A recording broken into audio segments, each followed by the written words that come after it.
I hope you're all doing well. My name is Siddhant Agnapath. Welcome to Study Close. Hey, anything's going on. Sometimes I wonder, what's all this? Look, rice and roti, brother. Look, dal, rice, roti, and vegetables. This is a good article from the Times of India. I thought you should understand, no. Now, they're suggesting that something is problematic. Let's talk about it. Just look, a study has come out about ICMR, and India AB. They've shown that India consumes 62% of its daily calories from carbohydrates. Now, this is quite high compared to recommended levels. Look, we are obviously at the highest risk of heart disease, especially among South Asian nations. Why? We don't eat non-veg. And look, I'm also a vegetarian. Omega-3 is found in most of your fish oils. It's found in other foods too. It's found in flax seeds, chia seeds. There are supplements for it as well, but everyone says fish is the most important thing, but that's something else. The second point is our dietary condition, which isn't meat. You need more protein. Proteins are the building blocks. They are amino acids. But too many carbs will ultimately increase your glucose. So, experts say that if you have a carb-heavy diet, and especially if it's from low-quality sources, white rice, milled rice, and added sugar are considered low-quality sources. You can also eat white rice. I eat white rice. No matter how much you tell me, I can't do it. I eat brown rice and all that. I also eat roti and white rice. But you should consume it in moderation. It's been reported that your metabolic health can be problematic. Type 2 diabetes, obesity, heart disease, and strokes can increase. This is very shocking news. This is shocking news because, friends, it's revealing our dietary patterns, explaining why we're moving toward disease. Our excellent AI course is on sale until the day after tomorrow. The link to that course is in the description comment box. If you'd like, you can avail it. It's the world's cheapest AI course. We'll teach you the entire AI curriculum. Regional patterns, like white rice, are bound to grow in areas with heavy rainfall. In the Northeast, you'll find a good deal of rice. Where there's heavy rainfall, there's also fish. In the Northeast, and on the East, you'll see fish, which means rice, and all that is abundant there. White rice dominates the South. It's a staple dish in the South. If you haven't eaten rice there, what have you eaten? Wheat is more common in the North and Central regions. Subsidy means MSP. So, all of India is growing wheat and rice, which isn't right.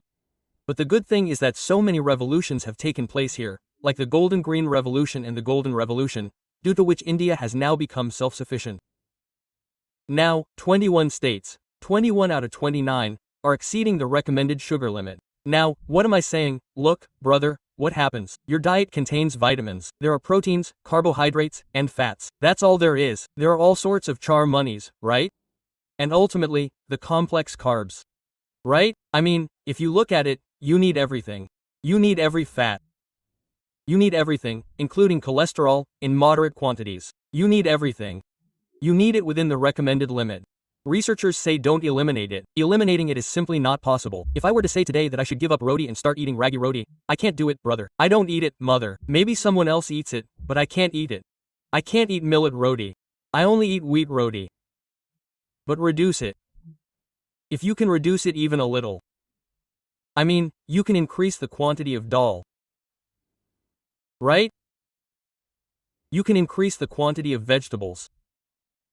If you're eating white rice, then reduce it slightly. For example, I've seen some people eating 2 plates of rice. Eating 5 or 6 rotis is very dangerous.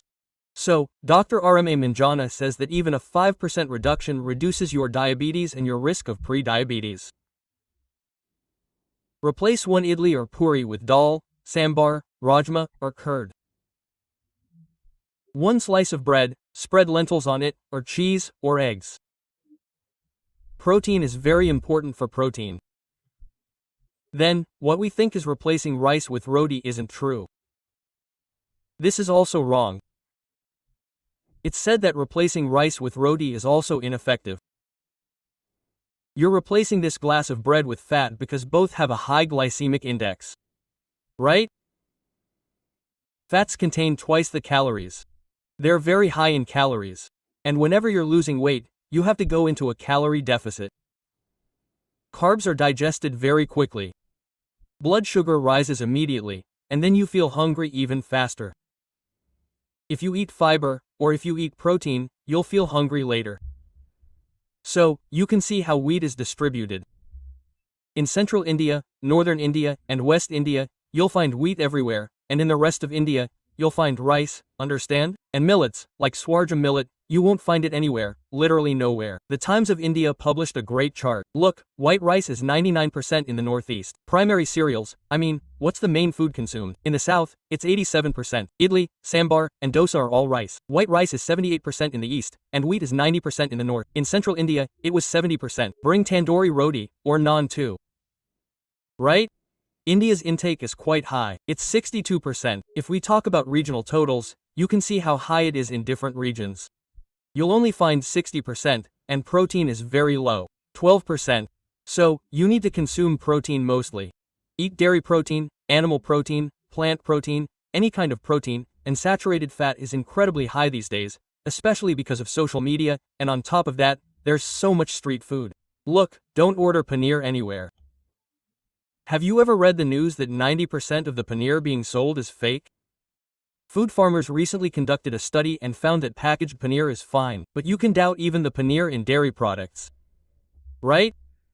So, that's the thing. Now, when it comes to millets, they're not a magic fix. While millets are definitely rich in fiber, protein, vitamins, and minerals, they're consumed in Karnataka, Gujarat, and Maharashtra, and most of them are ground into flour or polished, which again increases blood sugar levels. So, if you think you're eating millet, consider where it's coming from and how it's made. Whole grains have 3 components. Any whole grain contains the bran, germ, and endosperm. Right? Now, the bran and germ are removed to increase shelf life. So, nutritional recommendations say to eat dehusked, but not debran millets for maximum nutrition. Right? Don't remove the bran, eat it as is. Whole grains are better.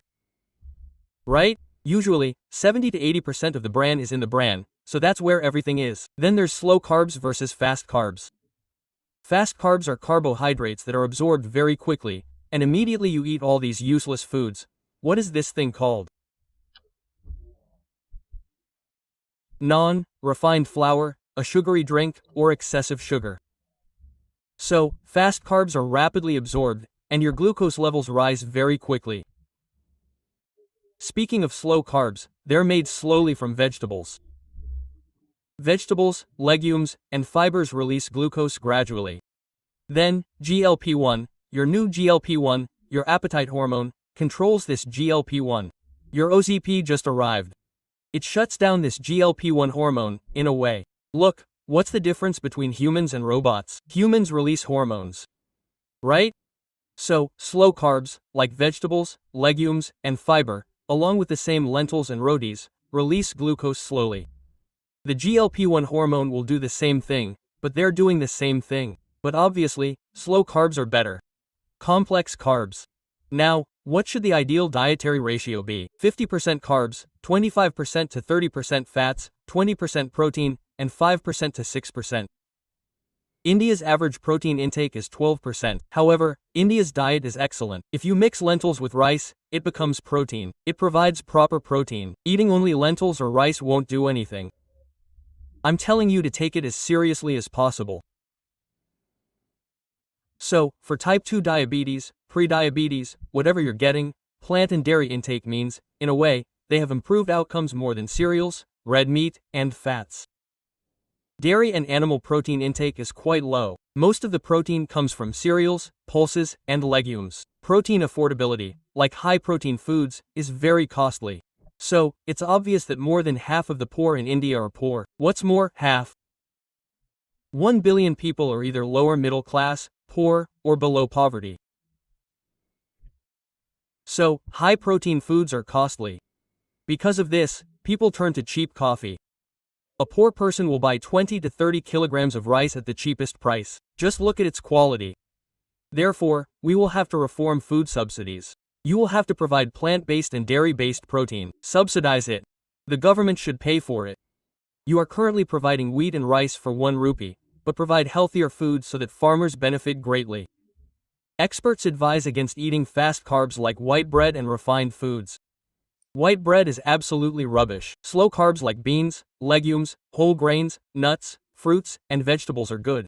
Include protein, fish, eggs, and cheese if you are vegetarian. Exercise daily, whatever it takes. The more muscle you gain, the more your aging slows down. This is called reverse aging. So, you can definitely include protein fermented foods. So, India has poor quality carbs. Protein is low. Somehow, you'll have to adopt intelligent diets. Stay happy, keep reading. This Siddhant News 3, signing off.